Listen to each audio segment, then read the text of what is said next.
तो आज की क्लास शुरू की जाए।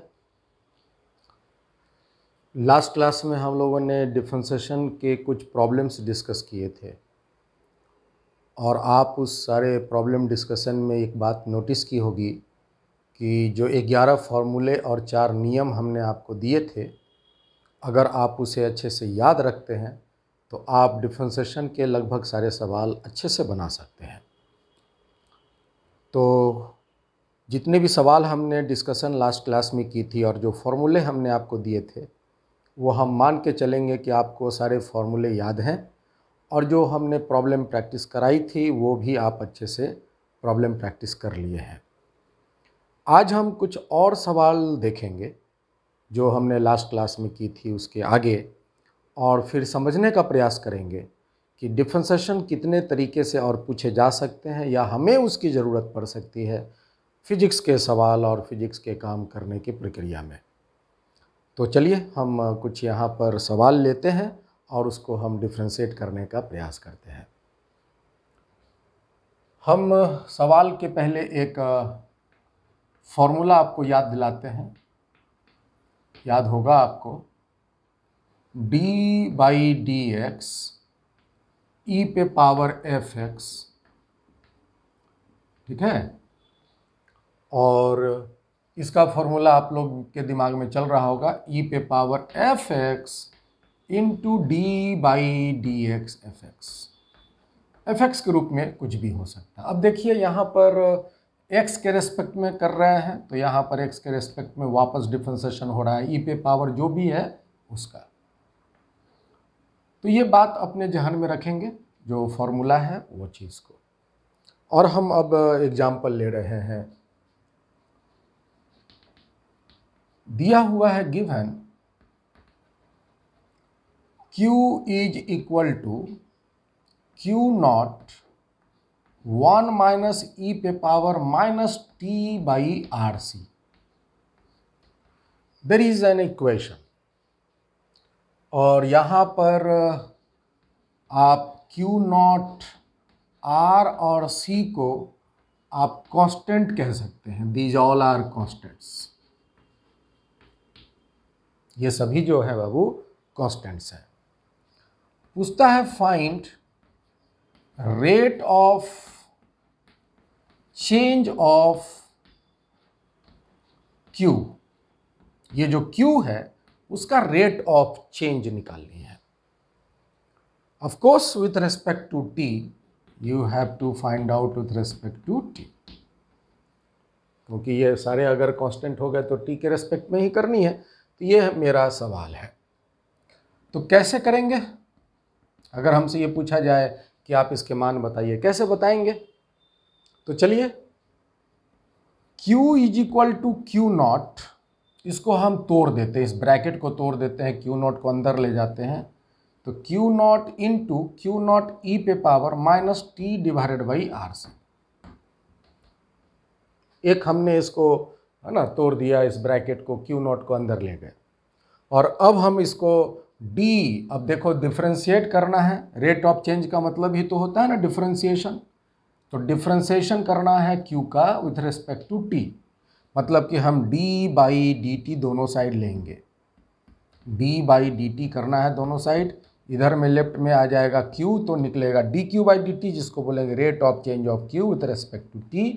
और दाएं साइड में जो D बाई डी टी आया है इसके साथ आ जाएंगे इतना, Q naught minus Q naught ई पे power minus t divided by R C. ये।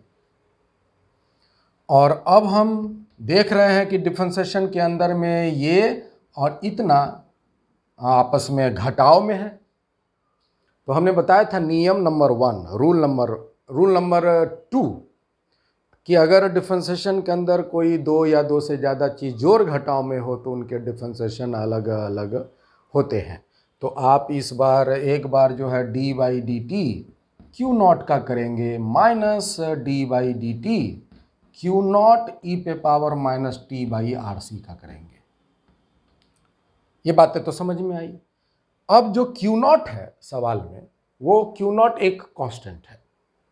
तो यहाँ पर देखिए ये पूरा एक अकेला डिफरेंशिएशन के अंदर में कांस्टेंट है, तो इसका डिफरेंशिएशन हो गया बाबू 0 माइनस।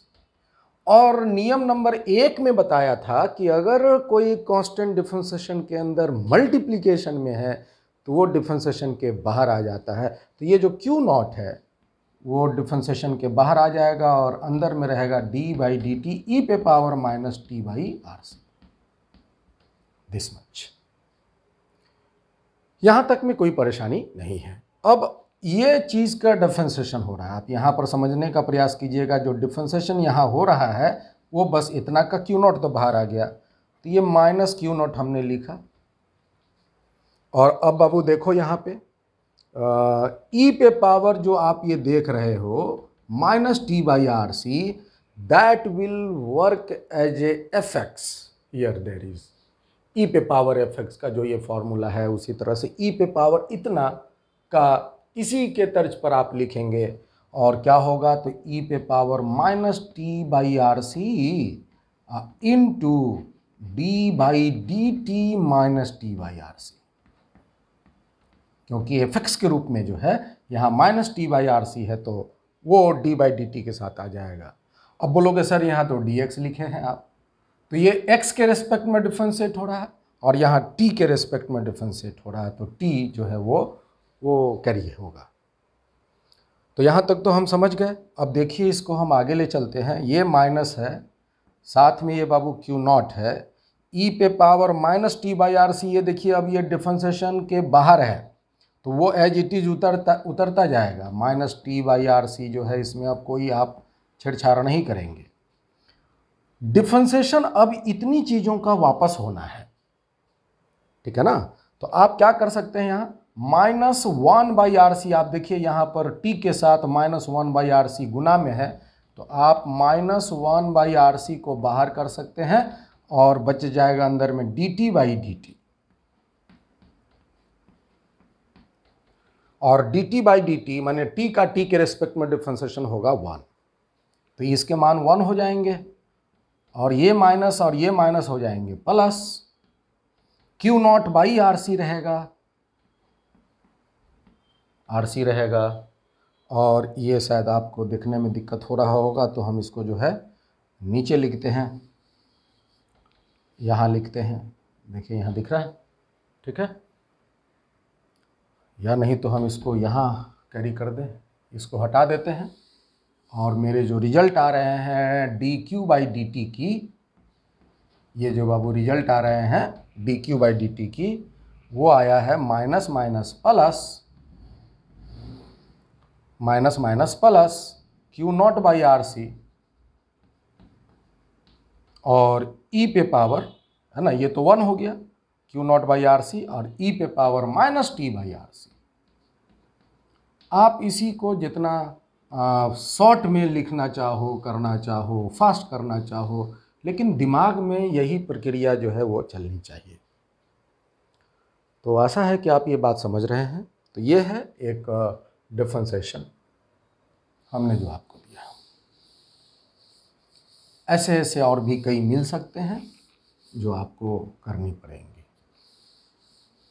जैसे हम एक और इसी में देते हैं और कोशिश कीजिए कि आप कर पाएँ। एक और एग्जांपल देते हैं। गिवन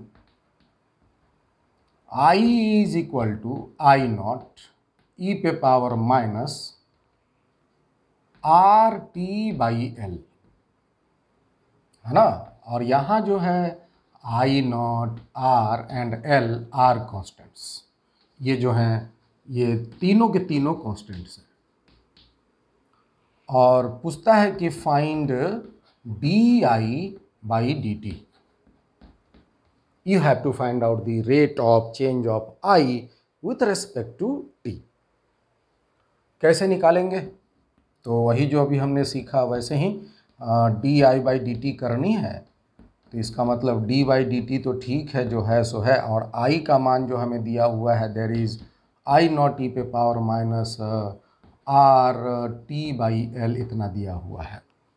I0 तो सवाल में जिक्र है कि कांस्टेंट है, तो इस I0 को हम डिफरेंशिएशन के बाहर कर लिए और d/dt के साथ लगा हुआ है e पे power minus R/L into T. This much. और ये बाबू आई नॉट हुआ। और अब देखो तो ये जो है वो आपका एफ एक्स की तरह काम करेगा, देयर इज।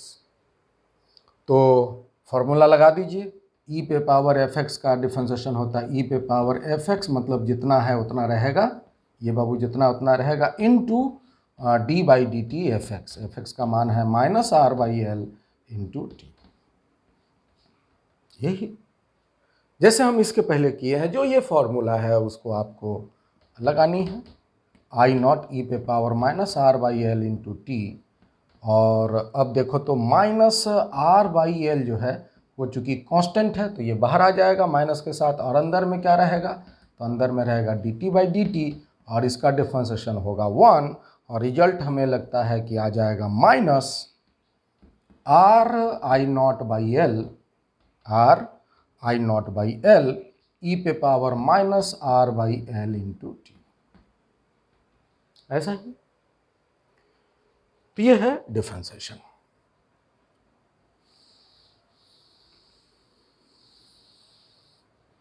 अब हम एक दूसरा आपको नोट देते हैं, मतलब कि जो फॉर्मूला हमने बेसिक वाली बताई है उसको हम यहाँ पर नोट कर देते हैं, और इसी तर्ज पर कुछ सवाल हम लोग लेंगे। Sine D by D X sine F X, याद होगा एक फॉर्मूला लिया था, इसका होता है cos F X into D by D X F X. ये ठीक है, और आपको इसका डिफरेंशिएशन करनी है। जैसे हम एक सवाल लेते हैं, दिया हुआ है given y equal to a sine omega T minus five, there is an equation. ठीक है, ये सभी जो हम इक्वेशन ले रहे हैं सारे फिजिक्स में मिलेंगे, है ना, और हम यहाँ प्रैक्टिस कर लेते हैं डिफरेंशिएशन की, कि अगर ऐसा इक्वेशन है तो कैसे होगा। और कहता है कि यहाँ पर a ओमेगा और फाई जो हैं, ये a ओमेगा और फाई जो हैं ये तीनों कांस्टेंट्स हैं। ठीक है, और पूछता है कि find D Y by D T, you have to find D Y by D T. तो आप कैसे निकालेंगे इस काम को, तो आप देखिए D Y by D T निकालनी है, तो डी बाई डी टी तो ठीक है अपनी जगह पर है, और y की जगह हो गया a sine omega T minus five, जो आपको सवाल में दिया हुआ है वो है, और a जो है वो चूँकि कांस्टेंट के रूप में दिया है और वो गुना में है यहाँ, तो a बाहर हो जाएगा, और d बाई डी टी के बगल में रहेगा अब sign omega T minus five, ये रहेगा।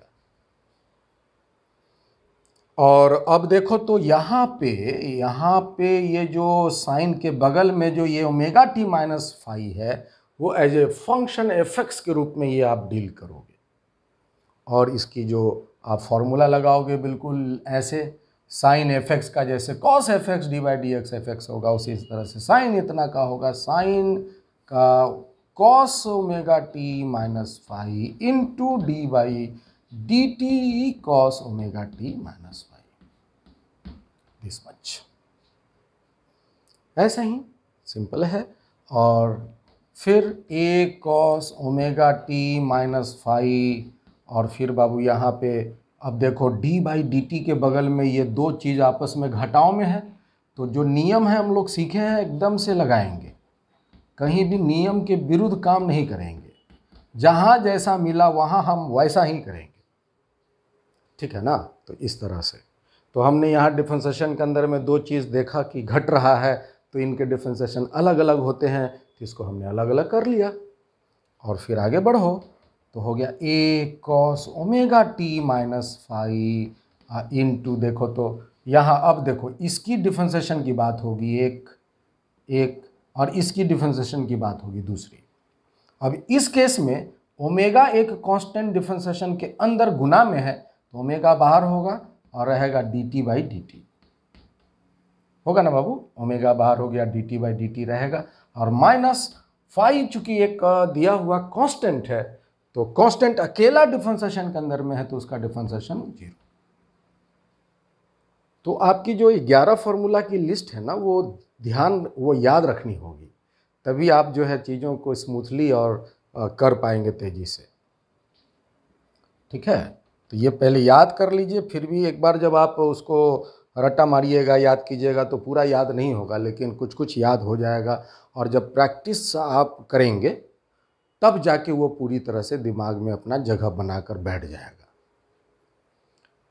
तो a cos omega T minus phi जो आया ये तो ठीक है, और यहाँ देखिए क्या आया, तो ओमेगा आया, dt बाई dt का मान 1 हो गया और यहाँ 0 हुआ, तो सिर्फ ओमेगा रह गया। तो ओमेगा को हम थोड़ा पहले यहाँ लिख देते हैं a के साथ, तो a omega cos omega T minus five, ये इसकी डिफरेंशिएशन की वैल्यू हुई, and that is the answer. और भी कई हैं, आप इसको दूसरे रूप में भी ले सकते हैं। अगर हम इसी तर्ज पर एक और देते हैं, आपको दिया हुआ है फॉर्मूला, बोलिए d by D x cos F X का बोलेंगे।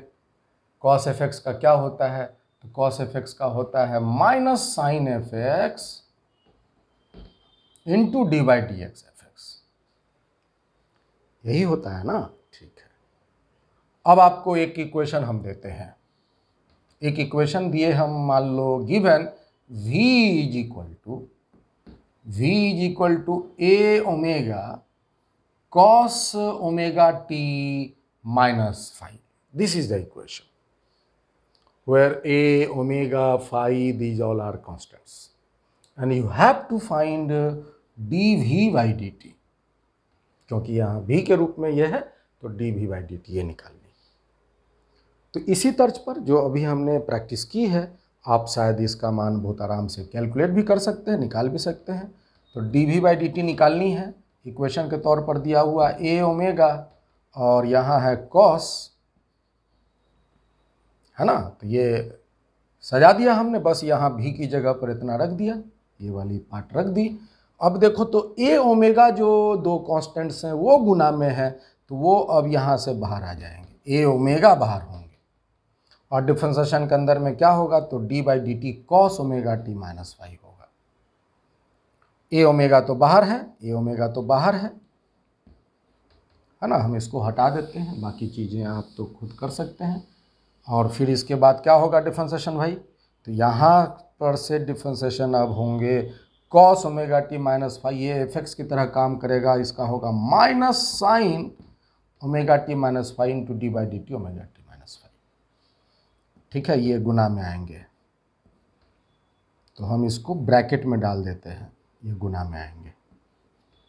ठीक है, तो ये हो गया बाबू a ओमेगा, माइनस हम लगा देते हैं minus a omega sine omega T minus five, और यहाँ देखिए तो एक बार इसका जब करेंगे तो ओमेगा बाहर हो गया और t का t के रेस्पेक्ट में डिफरेंशिएशन 1 हो गया, और माइनस अब फाइव चूँकि एक कांस्टेंट है, अकेला डिफरेंशिएशन के अंदर में है तो 0, और इस तरह से एक ओमेगा यहाँ निर्माण हुआ, वो लाकर हम यहाँ मल्टीप्लाई कर देते हैं, तो हो जाएगा minus a omega square into sine omega T minus five.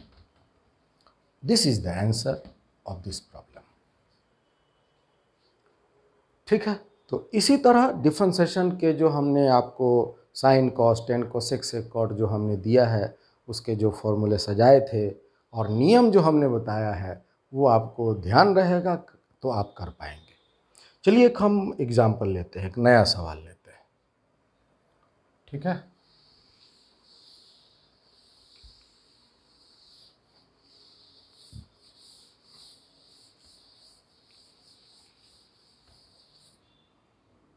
एक सवाल लिया हमने, गिवन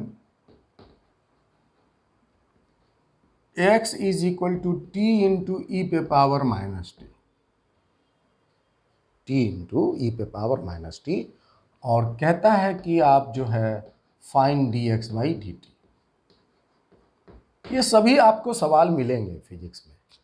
एक्चुअली में देखिए क्या है फिजिक्स में कैसे मिलेंगे, तो x को हम फिजिक्स में कहते हैं पोजीशन, और t को जनरली हम कहते हैं टाइम।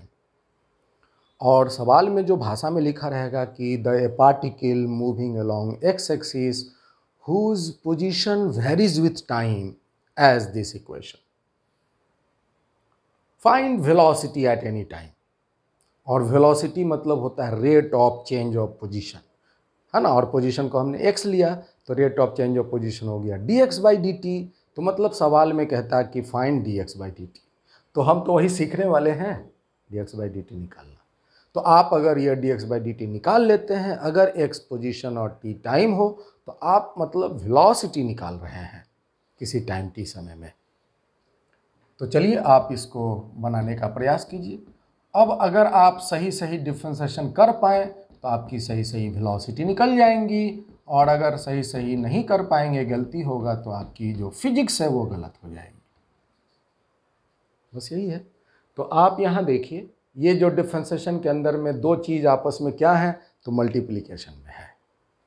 तो जैसे ही आपको दिमाग में हिट करिए, टी जो है वो विथ रिस्पेक्ट टू टी अगर डिफरेंशिएट करना तो वो वेरिएबल है ना, इंडिपेंडेंट वेरिएबल है। तो वो वेरिएबल है, आपको वो कांस्टेंट नहीं मान सकते हैं उसको कि ये जो टी है उसको डिफरेंस वो कांस्टेंट है तो बाहर कर लिया, बाकी और जो सवाल में हुआ था और फिर हम इसका कर दिए, नहीं। ध्यान रखिएगा, सिर्फ कांस्टेंट को ही हम डिफरेंशिएशन के बाहर कर सकते हैं अगर गुना में हुआ तो। लेकिन अगर वो कांस्टेंट नहीं है, गुना में है, तो अब उस केस में आपको गुना वाला फॉर्मूला जो है वो लगाना पड़ेगा। ठीक है, तो आप उसे करें।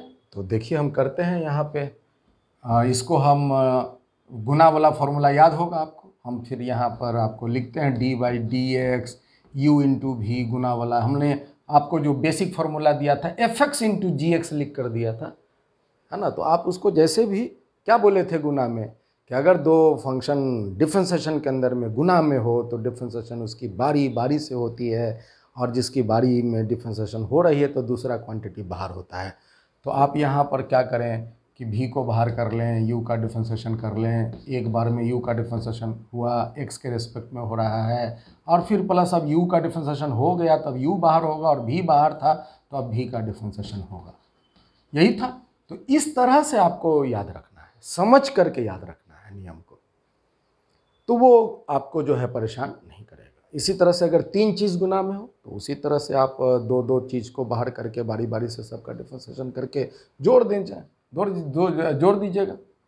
तो अब यहाँ देखिए दो चीज़ गुना में है ना बाबू, तो एक को बाहर किया, इसको जैसे टी को बाहर किया, डिफरेंशिएशन हम किए, या हम ई पे पावर माइनस टी को बाहर किए और डिफरेंशिएशन जो है हम टी का किए।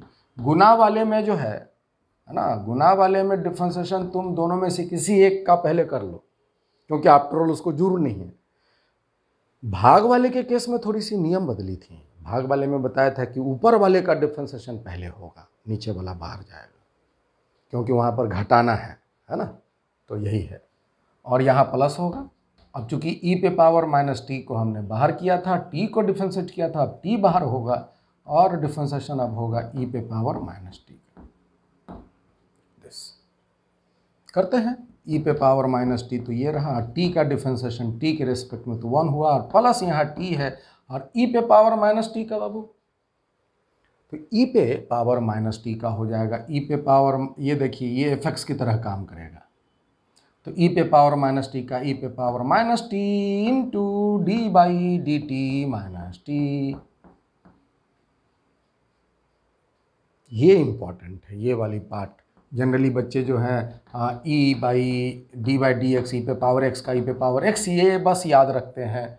तो यहाँ पर भी ई पे पावर माइनस टी का ई पे पावर माइनस टी, बस इतना ही लिख देते हैं। ये छूट जाता है और वो गलती का कारण बनता है। तो बस यही छोटी सी बात हम ध्यान रखेंगे, और यही बातें हमने बेसिक फार्मूला में आपको बताई थी। तो ई पे पावर माइनस टी प्लस यहाँ टी पे पावर माइनस टी, और यहाँ पर टी का डिफरेंशिएशन 1 माइनस 1 यहाँ बचेगा, और ये आपकी 1 हो गई। ई पे पावर माइनस टी को हम कॉमन ले लेते हैं, क्योंकि यहाँ भी है और यहाँ भी है, तो बाहर आ गया, तो यहाँ 1 बचा, प्लस प्लस माइनस माइनस और टी इंटू 1t। तो this is the value of dx by dt, and now it is the answer. ठीक है, तो एक इस तरह का भी है। इसी तरह से भाग में मिले, मल्टीप्लिकेशन में मिले, एडिशन में मिले, सब्ट्रैक्शन में मिले, तो आप इस तरह से चीज़ों को सजा सकते हो।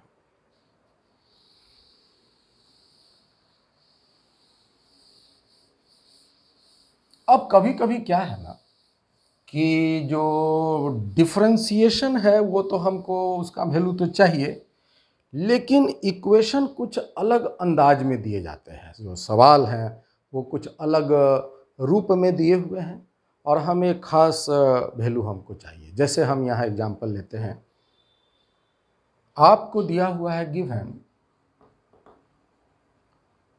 x is equal to 80 and y equal to 80 square minus BT, है ना, या इस तरह से ऐसा कोई एक इक्वेशन आपको दिया हुआ है। कई रूप में ये आपको दिए जा सकते हैं, x का एक अलग है और y का एक अलग है और इक्वेशन, और यहाँ कहता है कि a and b are constants. जो a और b दो आप देख रहे हैं इस इक्वेशन में, a अकेला है और इस इक्वेशन में a और b दोनों हैं, ये दोनों बाबू कॉन्स्टेंट्स हैं। और जानते हैं, कहता है फाइंड dy बाई dx, मतलब इक्वेशन में a b कांस्टेंट है, t कांस्टेंट नहीं है, that t is not constant here. और क्या निकालनी है आपको? निकालनी है dy by dx। You have to find this value. और यहां इस सवाल में x के लिए एक अलग इक्वेशन है और y के लिए एक अलग इक्वेशन है। तो देखिए, इस तरह की अगर कभी समस्या आए तो हम इसको कैसे डील करेंगे। x बराबर 80 आपकी एक तरफ इक्वेशन दी हुई है और y equal to 80 square minus BT एक अलग इक्वेशन दी हुई है। तो हम यहाँ क्या करते हैं, हम तो जानते हैं कि a कांस्टेंट है परंतु t वेरिएबल है, तो x के डिफरेंशिएशन हम t के रेस्पेक्ट में तो कर ही सकते हैं, ऐसा तो कर सकते हैं। सिमिलरली इधर में भी हम y का डिफरेंशिएशन t के रेस्पेक्ट में कर ही सकते हैं। तो हम इसका मान पहले निकाल लेते हैं, जिसके साथ वो वेरिएबल कनेक्ट है, y x के साथ वेरिएबल t कनेक्ट है x के साथ, और y के साथ भी वेरिएबल t कनेक्ट है। तो हम उस वेरिएबल के रेस्पेक्ट में उनके जो इक्वेशन उसको हम डिफरेंशिएट कर लेते हैं। तो पहले हम इसको कर लेते हैं, फिर आगे dy बाई dx की बात करेंगे। तो करें बाबू, d बाई dt 80 हुआ यहाँ, और फिर a चूँकि कांस्टेंट है बाहर हो गया और dt बाई dt आ गया ये वाली, और a और t का डिफरेंशिएशन 1, तो 1 हो गया। तो ये dx बाई dt का मान जो है वो a ही आ गया, there is only a। What about here, d by dt y की करनी और y का मान आपकी दी हुई है 80 स्क्वायर माइनस BT हियर।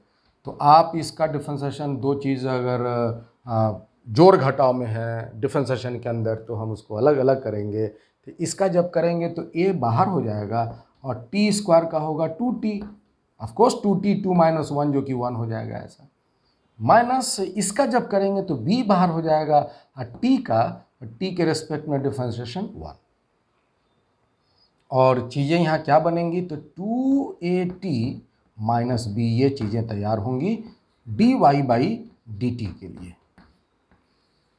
तो हमें यहाँ पर dx बाई dt का मान पता चला और dy बाई dt का मान भी पता चला।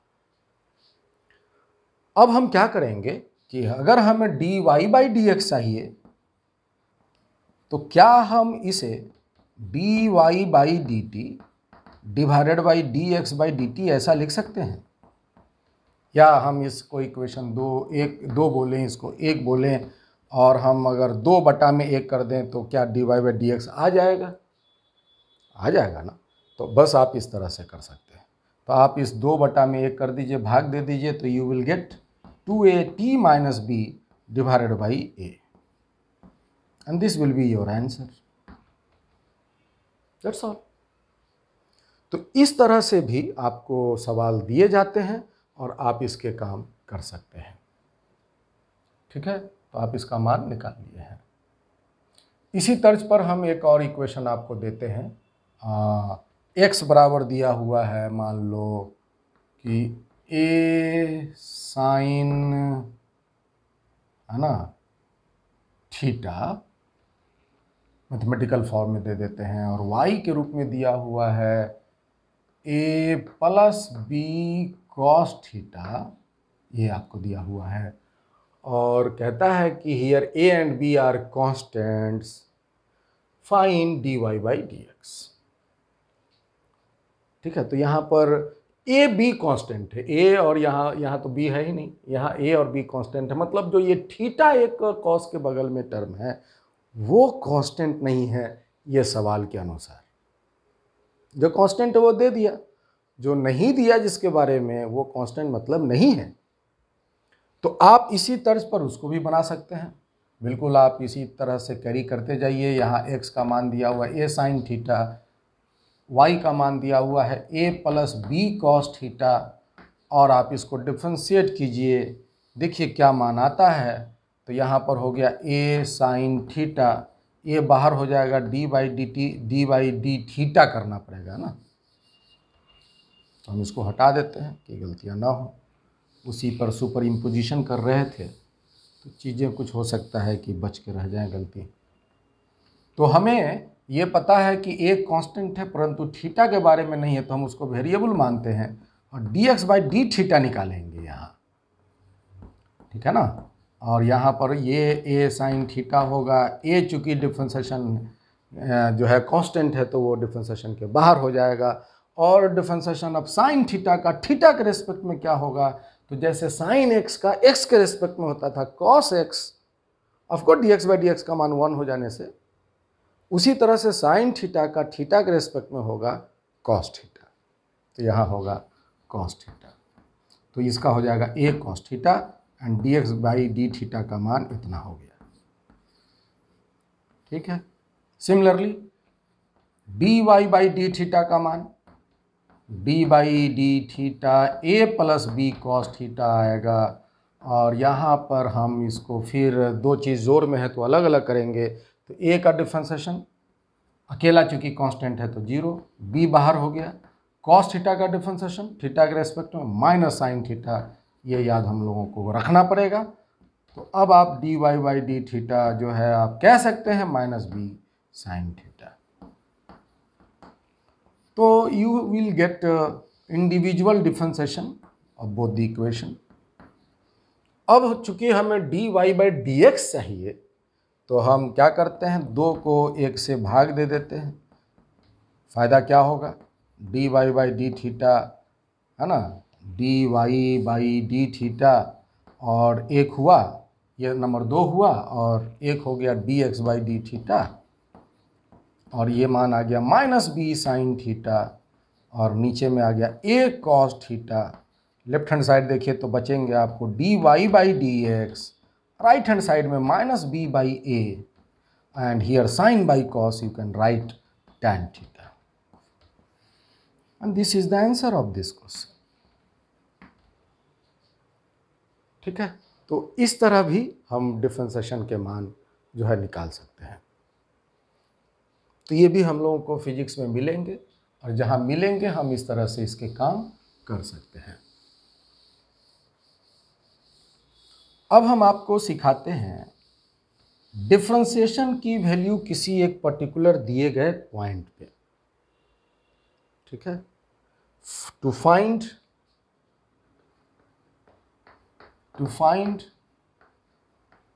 dy by dx at a given point,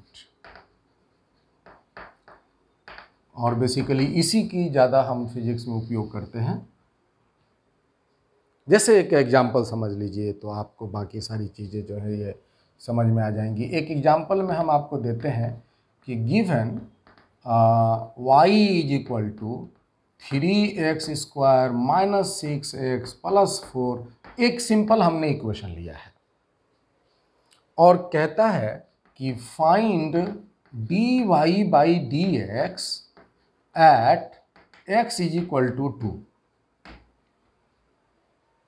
यही है, at x equal to 2, x के पर्टिकुलर 2 वैल्यू पर dy बाई dx का मान क्या होगा ये बताइए। तो हम कैसे करेंगे, तो बस कुछ नहीं, देखिए और समझिए, है ना। तो आपको तो dy बाई dx तो निकालना ही है ना बाबू। तो dy बाई डी एक्स पहले आप निकालें, dy बाई डी एक्स निकालें, इसका डिफ्रेंसिएशन करें, क्या होगा। इसका जब करने जाएंगे तो बारी बारी से होगा, 3 बाहर होगा, एक्स स्क्वायर का डिफ्रेंसिएशन 2x होगा, -6 इसके बाहर होंगे, x का x के रेस्पेक्ट में 1 होंगे, 4 चूँकि अकेला कांस्टेंट है तो डिफ्रेंसिएशन 0 होगा, और ये होंगे 6x - 6। अब बोलोगे सर ये कैसे कर लिए। तो आप जैसे ही जितने सवाल हमने लास्ट क्लास में जो प्रैक्टिस करे हैं, है ना, आप उसको प्रैक्टिस करोगे तो आपको फिर पूरा लिखना लगेगा कि इतना क्यों लिखना ज़रूरी है। आप तो डायरेक्ट इस तरह से कर सकते हैं। ठीक है, तो हम इस तरह किए हैं। और अगर आपको ज़रा भी इस तरह से करने में परेशानी हो तो आप एकदम बेहिचक प्रोसेस जो बताए हैं, डी बाई डी एक्स दोनों साइड लेना, फिर हम y की जगह इतना रखेंगे, फिर अलग अलग डिफ्रेंसिएशन का फॉर्म लिखेंगे और फिर फॉर्मूला लगाएंगे कांस्टेंट को बाहर कर करके। तो आप इस तरह करें तो आपको तब जाके इस अवस्था में पहुंचेंगे। तो यही है differentiation, dy by D x का मान आपने तो इतना निकाला। This is the differentiation value at any value of x, this dy by D x at any value of x। Now you have to find dy by dx at x equal to 2। तो आप क्या करें, अब इस equation में जहां जहां भी x है उसकी जगह आप 2 रख दें। कैसे, तो देखिए dy by dx, यहाँ 2 मत रखिएगा, ये जो dy by dx तो निकालनी है, ये जो राइट हैंड साइड में जो मान आया वहां ला के रखनी है, ये यहाँ x रखनी है, यहाँ 2 नहीं रखनी है बाबू, ध्यान रखिएगा। ये तो मान निकालनी है, dy बाई डी एक्स का मान तो निकालनी है ना। उसकी जो वैल्यू आई है 6x - 6, उसमें x की जगह 2 रखनी है। तो ये मान कितने हो जाएंगे, 12 में से 6 गया 6। Now this is the answer. तो dy बाई डी एक्स का मान यहाँ 6 आएंगे। तो इसी तरह आपको इक्वेशन बनानी है और निकालनी है।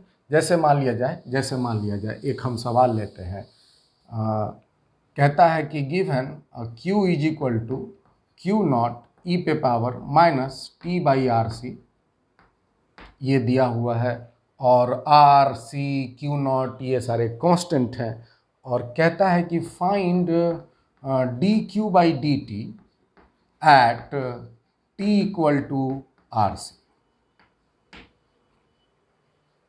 ये आपको निकालनी है। कैसे करें, तो देखिए, और हमें लगता है कि अब आप बस डिफ्रेंसिएशन, आपको नियम और फॉर्मूले मालूम हो, डिफ्रेंसिएशन करने में आप में कॉन्फिडेंस हो, तो आप कर पाएंगे। dq बाई dt हम पहले इसकी स्टेप्स लिख देते हैं ताकि कोई कन्फ्यूजन ना हो। थोड़ा क्वेश्चन देखने में बड़ा लग रहा है, कॉम्प्लेक्स लग रहा है, तो हमने ये q का मान जो इतना दिया था वो रख दिए, d बाई dt है। Q0 को हमने बाहर किया और d बाई dt रह गया उसके बगल में e पे पावर -t बाई RC। और आप देखो तो यहाँ पर ये जो e पे पावर है वो एक फंक्शन के रूप में है ना। तो आप इसको फॉर्मूला लगाएंगे, Q0 e पे power fx into D by D t, e पे पावर नहीं -t बाई RC, जो fx है उसकी जगह क्या आएंगे। ये हम कर चुके हैं अभी, जो हमने सवाल आज की स्टार्टिंग शायद यही सवाल से की थी, तो आप देखिएगा और उसको तब आपको यहाँ पर समझ में अच्छे से आ जाएगा।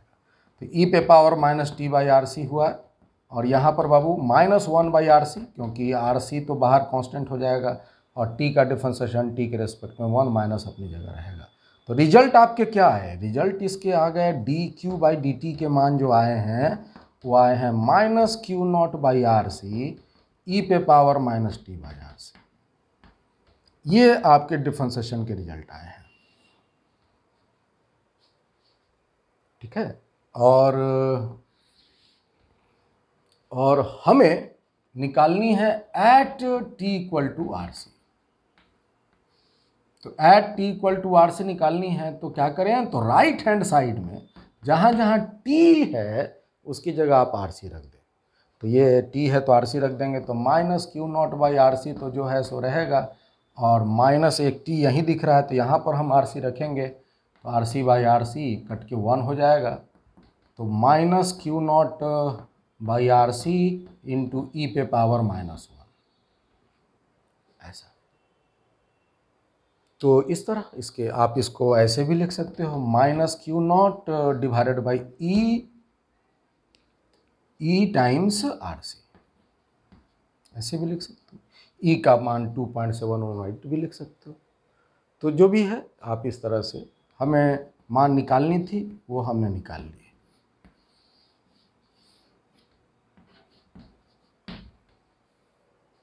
ठीक है, बढ़िया। तो इसी तरह हम जो है किसी एक खास वैल्यू पर मान निकाल सकते हैं। तो मान किसी खास वैल्यू पर निकालना बहुत बड़ी बात नहीं है। बड़ी बात है कि आपकी जो 11 फार्मूला और जो 4 नियम याद हैं और उसको हम लगाकर कैसे dy बाई dx या डिफरेंशिएशन कर पा रहे हैं, वो अब अगर आप अच्छे से जानते हैं तो उतना तो करना ही है, उतना तो करना ही यार। बेसिक चीज़ यही है। किसी एक खास वैल्यू पर मान निकालना तो बड़ा सिंपल है, इतना करके बस उसकी जगह पुट कर दो और सिंप्लीफाई कर लो, ठीक है ना। तो ये सेकेंडरी काम है, प्राइमरी जो ये है वो आपको अच्छे से आनी चाहिए। तो वही चीज़ के लिए हम आपको अभी तक प्रैक्टिस किए। तो चलिए हम मान के चलते हैं कि dy बाई dx आप अगर जानते हैं तो आप किसी पॉइंट पर उसके वैल्यू बता सकते हैं। अब हम आपको सिखाते हैं कि डबल डिफरेंशिएशन कैसे करते हैं। डबल डिफरेंशिएशन मतलब क्या हुआ कि एक बार जो हम डिफरेंशिएशन किए किसी फंक्शन का, है ना, तो उसको फिर एक बार और डिफरेंशिएट कर देना है। To find d2y by dx square, इसको बोलते हैं डबल डिफरेंशिएशन।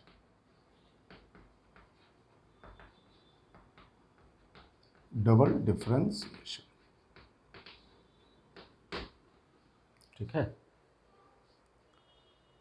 इसको पढ़ने के लिए कुछ बच्चे ऐसे भी पढ़ते हैं d square y by D x square. Basically वो तरीका ज़्यादा सुटेबल नहीं है। इसको हम पढ़ते हैं d2y, टू बोलते हैं because it is double differentiation, d2y by D x square. आप इस तरह से पढ़ेंगे इसको। और हम इसको करने के लिए देखिए यहाँ पर छोटी सी बात हम नोट कर देते हैं। जैसे मान लिया जाए आपकी एक y है, इसको जब हम एक बार डिफरेंशिएट करेंगे x के रेस्पेक्ट में तो क्या होगा, तो ये होगा dy बाई dx, यही होगा ना।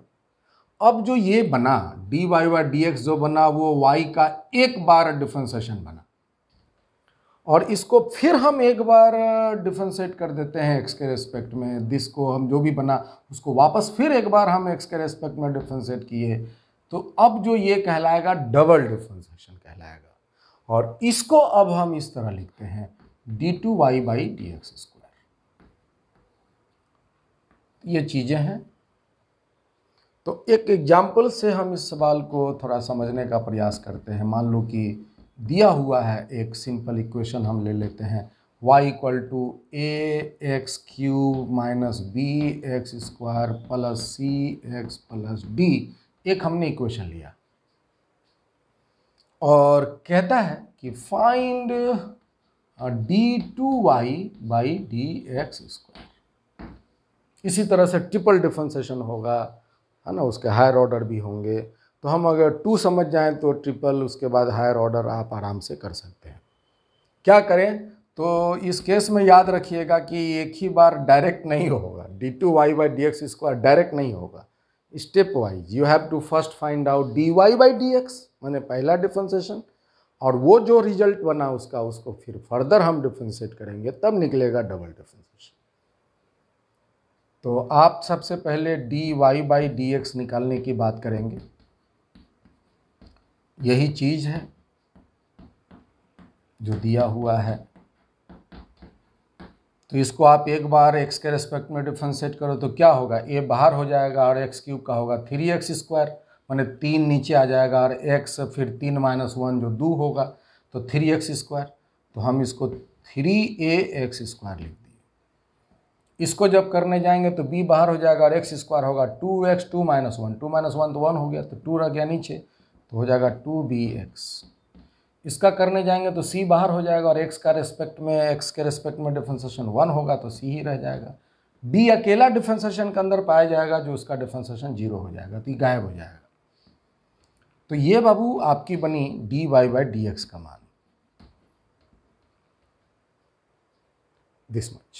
Now you have to find d2y/dx square. Then what you will have to do? You have to do again differentiation to this function. तो आप इसको डिफरेंशिएशन करो तो 3a बाहर हो गए और ये x स्क्वायर का होगा 2x, 2 - 1 जो कि 1 हो जाएगा, -2b, x का x के रेस्पेक्ट में 1 और c का डिफरेंशिएशन ऑफ कोर्स यहाँ अकेला कांस्टेंट मिल गया सो 0। a b c d हमने लिखा नहीं है but these all are constants. तो व्हाट विल हैपन हियर, तो ये होंगे 6ax - 2b and now this is the value of double differentiation, this is the value of single differentiation and this is double differentiation। ठीक है, तो इसी तरह आप डबल डिफरेंशिएशन करेंगे।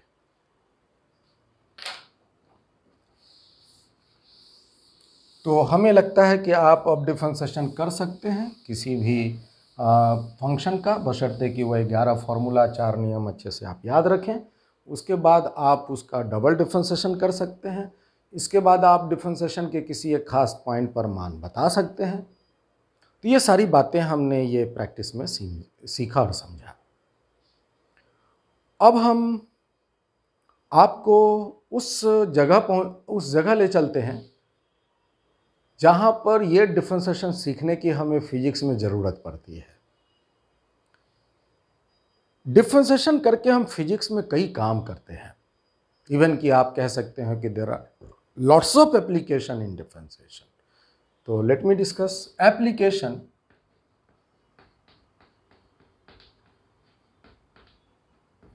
ऑफ डिफरेंशिएशन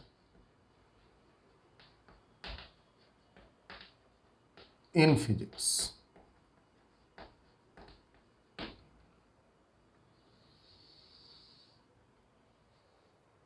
है ना, ये चीज समझना सीखना बहुत जरूरी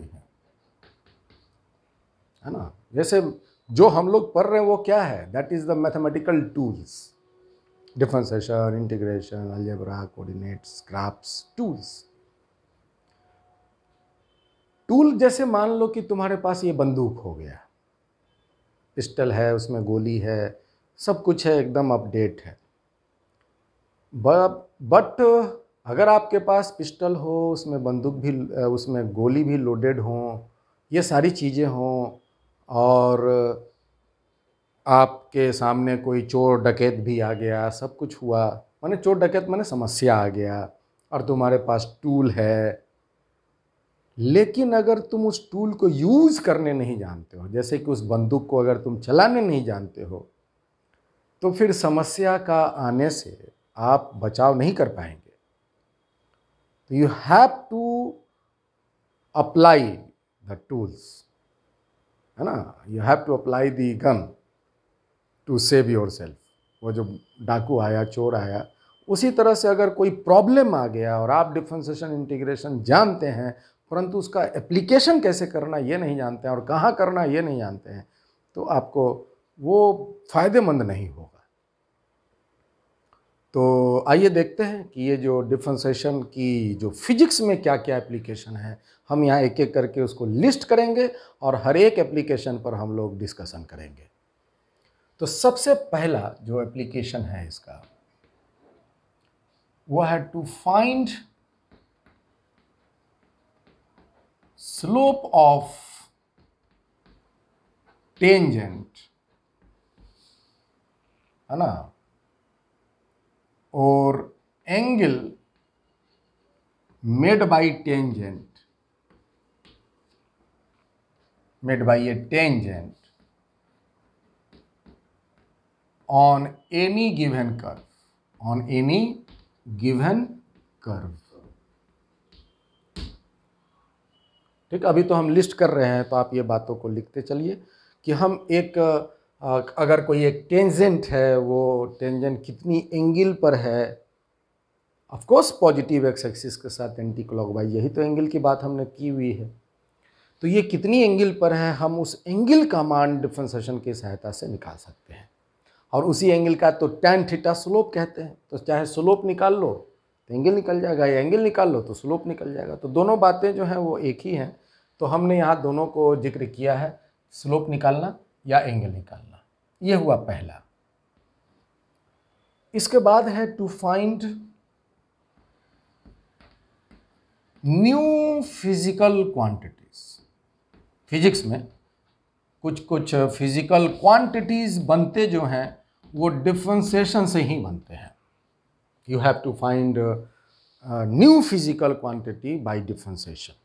जैसे आपको पोजीशन दे दिया जाए और कहता है कि वेलोसिटी बताओ, तो आपको पोजीशन को टाइम के रेस्पेक्ट में डिफरेंशिएट करना होगा तो वेलोसिटी निकलेगा। या आपको वेलोसिटी दे दिया और कहता है एक्सेलरेशन निकालो, तो आपको वेलोसिटी को टाइम के रेस्पेक्ट में डिफरेंशिएट करना होगा तो आप उससे एक्सेलरेशन निकाल पाएंगे। मोमेंटम दे दिया और कहता है फोर्स निकालो, तो you have to differentiate it, then after you will get force. तो इसी तरह जो नई फिजिकल क्वांटिटी हैं आप डिफरेंशिएशन कर कर निकाल सकते हैं, तो वो हम सीखेंगे। तीसरा है to find minima and maxima value. Maxima value, minima मतलब मिनिमम, मिनिमा कोई अलग नहीं है, मैक्सिमा कोई अलग। मिनिमा माने मिनिमम वैल्यू, मैक्सिमा माने maximum value of value of a given function, of a given function. ठीक है। और एक एप्लीकेशन और है जिसको हम एरर एनालिसिस में आपको पढ़ाएंगे और सिखाएंगे। तब तक में आप डिफरेंशिएशन के एप्लीकेशंस में आप पूरी तरह से परफेक्ट हो जाएंगे। तो ये है डिफरेंशिएशन के कुछ एक एप्लीकेशन हमने लिखे हैं, और जहाँ कहीं भी दूसरी एप्लीकेशन आएंगी तो हम वहाँ पर आपको और ज़्यादा बताएंगे। लेकिन इतना 3 जान लेने से आपकी लगभग सारी काम हो जाती हैं। तो चलिए हम एक एक करके इसकी एप्लीकेशन पर चर्चा करते हैं। तो आज हम डिस्कस करते हैं slope of tangent. To find slope of tangent और angle made by a tangent on any given curve. This is the first application of differentiation. ये बेसिकली एप्लीकेशन कह सकते हो, या यूं समझ लो कि आप कह सकते हो कि ये डिफरेंशिएशन का मतलब ही है। हमने बताया भी था डिफरेंशिएशन का मतलब क्या होता है। तो डिफरेंशिएशन का मतलब होता है स्लोप ऑफ टेंजेंट, और वो कितना के बराबर होता है तो उसका बराबर मान होता है tan थीटा। तो यहाँ पर ये तो ठीक है डिफरेंशिएशन के मतलब ये, लेकिन ये फिजिक्स के कुछ सवाल बनाने में हमें काम आता है। ये जो इसकी एप्लीकेशन है वो हम अप्लाई करते हैं। तो जैसे हम यहाँ पर मान लो कि दिया हुआ है कोई एक कर्व दिया हुआ y as a function of x, एक इक्वेशन है, और इस इक्वेशन के हम कोई एक ग्राफ प्लॉट किए। सपोज करो this is a graph of y versus x for this equation y equal to fx। ठीक है ना। अब बोलो सर कैसे आपने ऐसा क्यों ग्राफ खींच लिया, यहाँ तो कुछ ऐसा है नहीं। तो हमने ये रैंडम ग्राफ खींचा, हम इसके कोई नाम नहीं दे सकते हैं। हाँ, अगर मान लो कि यहाँ पर कुछ एक्स स्क्वायर होता तो कह सकते थे कि this must be A parabolic graph. अगर यहाँ पर 2x - 5 होता तो आप कह सकते थे स्ट्रेट लाइन, या वहाँ पर 1/x होता तो बोल सकते थे हाइपरबोला। ऐसा तो यहाँ कुछ स्पेसिफिक नहीं है, एफएक्स है। तो यहाँ पर ग्राफ तो होगा, लेकिन ग्राफ का नेचर कैसा होगा वो हम नहीं बोल सकते हैं। तो एक हम रैंडम ग्राफ किसी तरह का ड्रॉ कर दिया है। And now it is a graph y versus x for equation y equal to fx। और कहता है कि किसी एक पर्टिकुलर x के x1 मान पर at x equal to x1, at x equal to x1 आप अगर इस ग्राफ के पास जाएंगे और उस पॉइंट पर आप एक जो ग्राफ पर पहुंचे x बराबर x1 पर से आप वो ग्राफ के पास गए, जो पॉइंट आपको ग्राफ पर मिला आप उस जगह एक टेंजेंट डाल दो। It is a tangent. ये टेंजेंट पॉजिटिव एक्स एक्सिस को जहां कट करता है उसके दाएं साइड की एक्सिस को हमने पॉजिटिव नाम दिया था, पॉजिटिव एक्स एक्सिस नाम दिया था। तो ये पॉजिटिव एक्स एक्सिस से एंटी क्लॉकवाइज मेजर करके आप उस टेंजेंट तक जाओ तो जो एंगल ये बनाता है, इसी एंगल का tan थीटा जो है वो इस टेंजेंट का स्लोप कहलाता है, आपको मालूम होगा, ये हम कई बार बोले हुए हैं। तो यही जो tan थीटा है वो इस टेंजेंट का स्लोप कहलाता है, और ये जो स्लोप है वो क्या बताता है, तो ये बताता है dy/dx at x = x1 at x = x1 is equal to slope of tangent and that is equal to tan theta. और यहां से आप थीटा निकाल सकते हैं, यहां से बाबू आप थीटा निकाल सकते हैं। सपोज करो कि हम इसको बनाने के लिए हम एग्जाम्पल लेते हैं। ये जो चीज़ें अभी हमने समझी हैं, पहले भी एक बार हम ये आपको समझा चुके हैं, हम इसके लिए एक एग्जाम्पल लेते हैं। एक पहले हम मैथमेटिकल एग्जाम्पल लेते हैं ताकि आप ये एंगल निकाल सको, और फिर इसके बाद हम एक फिजिक्स के प्रॉब्लम डिस्कस करेंगे जो आपको समझ में आएगा तब कि कितनी इम्पोर्टेंट हमने चीज़ों को सीखा है। कहता है कि find the angle made by a tangent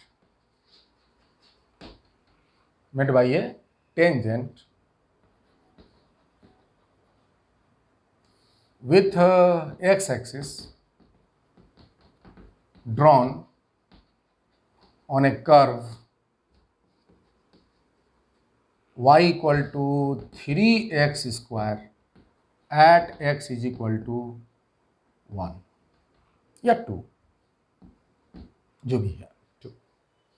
एक हमने इक्वेशन लिया, एक सवाल के रूप में हमने आपको इक्वेशन दिया, और ये हमने चीज़ों को सीखने के लिए हमने एक एग्जाम्पल लिया है, ठीक है। अब देखो यहाँ पर बाबू इक्वेशन के तौर पर आपको अरबों खरबों इक्वेशन दिए जा सकते हैं, और पॉइंट के रूप में यहाँ पर एक्स की जगह पर कुछ भी दिए जा सकते हैं, ठीक है। और चीज़ें समझिएगा, जो हम चीज़ सीखने वाले हैं वो चीज़ पर ध्यान दीजिएगा। इक्वेशन यहाँ पर कई हो सकते हैं, और यहाँ पर x के लिए कोई कुछ भी वैल्यू दी जा सकती है। जैसे यहाँ पर मान लो कि साइन x दे दिया जाए और कहता है x = π/3 पर बताइए, तो जैसा x होगा उसके अनुसार मान दिया जाएगा। चूँकि x यहाँ साइन के बगल में है तो वो एक एंगल होगा, तो एंगल का मान देगा। लेकिन हमने लिया था यहाँ पर शायद 3x² लिया था, तो हम x का मान 2 दिए हैं। इस पर हम काम सीखना चाहते हैं, ठीक है। हम जो चीज़ निकालने वाले हैं एक्चुअली में वो क्या निकालने वाले हैं, तो देखो y = 3x² का अगर हम एक ग्राफ प्लॉट करते हैं तो बताइए ग्राफ कैसा होगा। तो ग्राफ ऑफकोर्स पैराबोला होगा, पॉजिटिव y एक्सिस के symmetrical. This is a parabola, vertex होंगे 0 0 0 0। ये चीज़ें हम ग्राफ में बड़ा डिटेल से डिस्कस किए हुए हैं, तो आप जो है इसके ग्राफ प्लॉट कर लीजिए। हम जो चीज़ निकालने वाले हैं वो क्या निकालने वाले वो हम देखना चाहते हैं, तो उसके लिए हमने ग्राफ खींचा। वैसे इस सवाल को बनाने के लिए ग्राफ ड्रॉ करना ज़रूरी नहीं है, या उसकी हम डायरेक्ट बना सकते हैं, लेकिन जो चीज़ हम निकाल रहे हैं वो क्या निकाल रहे हैं वो दिखे, उसके लिए हमने ग्राफ प्लॉट किया है। तो ये ग्राफ हुआ। Now this is y = 3x²। अब आपको एट x = 2 कहीं पर भी एक अंदाज से ले लीजिए। Now it is the position x = 2। आप यहाँ से ग्राफ के पास उठिए, यहाँ से ग्राफ के पास उठिए, x = 2 से वर्टिकली ऊपर जाइएगा, तिरछा मत जाइएगा, इधर उधर पहुँच जाइएगा। तो आपको एक खास ग्राफ की पॉइंट मिली, और जहाँ पॉइंट मिली आप उस जगह एक टेंजेंट डालिए, और ये जो टेंजेंट है वो क्या कहलाएगा, tangent at x = 2 on curve y = 3x²। This is the tangent at x = 2 on the curve y = 3x², ये कहलाएगा। तो प्रश्न पूछता है कि एट x इक्वल टू 2 इस कर्व के x इक्वल टू 2 पर जो टेंजेंट है वो x एक्सिस के साथ कितनी एंगल बनाता है। तो ये x एक्सिस के साथ यही एंगल बनाता है। तो प्रश्न हमें अगर ये सवाल बनानी है तो हमें ये थीटा निकालनी है। Find the angle made by tangent with x axis. ये टेंजेंट x एक्सिस के साथ जो एंगल बनाता है drawn on the curve y equal to 3x square at x equal to 2। तो ये आपको थीटा निकालनी है। तो आप ये थीटा निकाल लो। कैसे निकालोगे देखो ध्यान से। y इक्वल टू दी हुई है 3x स्क्वायर, तो आप dy बाई dx कर लो, ये हो जाएंगे 6x। इसका मान जो है dy बाई dx का मान जो है आप एट x इक्वल टू 2 निकाल लो, तो 6 और x का मान हो गया 2। और इसी को हम क्या बोलते हैं, तो this is nothing but is equal to tan theta. इसी को हम क्या बोलेंगे, tan theta, slope of tangent. और ये बराबर हो गया आपको 12, तो थीटा बराबर हो गया tan इनवर्स 12।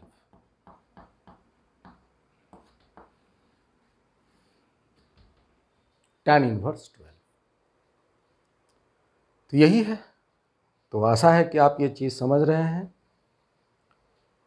ठीक है। तो हम इसके बाद एक फिजिक्स की सवाल लेना चाह रहे थे, तो इसको उस सवाल को हम अगले क्लास के साथ कंटिन्यू करेंगे। तो आज हम लोग यहीं तक रखते हैं। तो we will be continue the next class. So probability is all for the day. हर एक चीज़ें जितनी भी हम बताते जा रहे हैं, है ना, वो चीज़ों को अपने कॉपी में दर्ज करते चलें और अच्छे से समझते हुए और उस पर जहाँ तक हो सके प्रैक्टिस कर लें।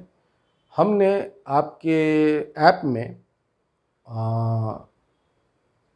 11th और 12th, तो अभी आपकी तो बात 11th की फाउंडेशन बैच की हो रही है, तो आप 11th में एक जैसे ही आप ऐप खोलेंगे तो सबसे ऊपर 3 बार होगा। तो 3 बार को जैसे ही आप टच करेंगे तो आपकी एक कॉलम खुलेंगी और उस कॉलम में पहला या दूसरे लाइन में स्टडी मटेरियल है। तो उस स्टडी मटेरियल को आप टच करेंगे तो वहाँ पर कई आपको मिल जाएंगी फोल्डर। उसमें कई फोल्डर हैं जिसमें अलग अलग कोर्सेज़ के स्टडी मटेरियल डाले गए हैं। तो आप जो है वो जेई मेंस एडवांस की जो बच्चे मैथ लिए हुए हैं तो वो जेई मेंस एडवांस के सेक्शन में जाएंगे और उसमें जो शुरुआत की जो बेसिक मैथमेटिक्स है या जो फिजिक्स एंड मैथमेटिक्स की जो टॉपिक है आप उसको खोलेंगे और हो सके तो उसकी प्रिंट आउट आप अपने पास रख लें और उसमें जो सवाल दी हुई हैं आप उसको बनाने का प्रयास करें। ठीक है। तो हम एस सी वर्मा की बुक की जो सवाल है वो हम आगे लेकर के चलेंगे, लेकिन तब तक में आप वो जो उसकी जो प्रॉब्लम्स हैं आप उसको तब तक हिट कर सकते हैं, है ना। तो वो बेसिक मैथमेटिक्स या मैथमेटिकल टूल्स के नाम से उसमें प्रॉब्लम्स या स्टडी मटेरियल दी हुई हैं, तो आप उसको वहाँ से प्रिंट आउट निकाल के अपने पास रख लें। इसी तरह से सारा एक साथ प्रिंट आउट मत निकालिएगा, नहीं तो चीज़ें बहुत कम्बरसम हो जाएंगी। तो पहले आप उस पहला को निकाल लीजिए, उसको पूरा फिनिश कीजिए अच्छे से पढ़ के। वो तो आपके पास रहेगा ही, मोबाइल में आप कहीं भी उसको कैरी करके ले जा सकते हैं, है ना। और जो टॉपिक जब चलेगा आप उस समय उसको प्रिंट आउट करके अपने पास जोड़ते चले जाएंगे। ठीक है। तो आज हम अपनी क्लास यहीं तक रखते हैं। We will be continue in the next class. और हम इसके बाद जो एक सवाल बताने वाले थे उसी के साथ चलेंगे, और वो सवाल आईआईटी में आया हुआ है और देखेंगे तो आपको लगेगा कि बड़ा आसान सवाल है और थोड़ी सी ये गणित हम अगर जानते हैं तो वो आईआईटी का सवाल बहुत आराम से हम सॉल्व कर सकते हैं। तो वैसे आईआईटी मेडिकल हम अपने क्लास में ज़्यादा जिक्र नहीं करते हैं। हम अपनी सवाल अपनी क्लास में सिर्फ फिजिक्स की बात करते हैं, चाहे वो चीज़ें छोटी हों या चीज़ें बड़ी हों, लेकिन वो ज़रूरी हों ताकि हम कोई भी फिजिक्स के सवाल को सॉल्व करने में उसका सहायता ले सकें। तो well it is all for the day. चलिए फिर, थैंक यू।